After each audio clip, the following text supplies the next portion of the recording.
প্রিয় ভিউয়ার্স, আশা করি সবাই ভালো আছেন। আপনাদের মাতৃসা ফার্নিচারের পক্ষ থেকে একটি সেমি বক্স খাট দেখানো হবে। এটি 7 ফিট বাই 6 ফিট সেমি খাট, অনেক সুন্দর একটি ডিজাইনের খাট।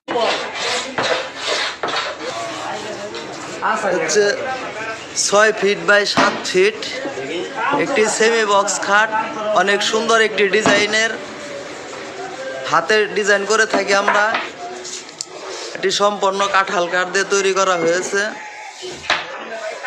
চাষ বার্নিশ করেছি, যাকে বলে গালা পলিশ। কাঠের কালার যেটা, সেটা উজ্জ্বল হয়। সম্পূর্ণ হাতে ডিজাইন করা হয়েছে। মানে মাতৃসেবা ফার্নিচার চ্যানেলটি যারা সাবস্ক্রাইব করেন নাই, সাবস্ক্রাইব করেন। চ্যানেলটি সাবস্ক্রাইব করলে আরো নিত্য নতুন ডিজাইনের ভিডিও দেখতে পারবেন। অনেক সুন্দর সুন্দর ফার্নিচার দেখতে পারবেন, সব আধুনিক ডিজাইনের ফার্নিচার। আমার এই দোকানের ঠিকানা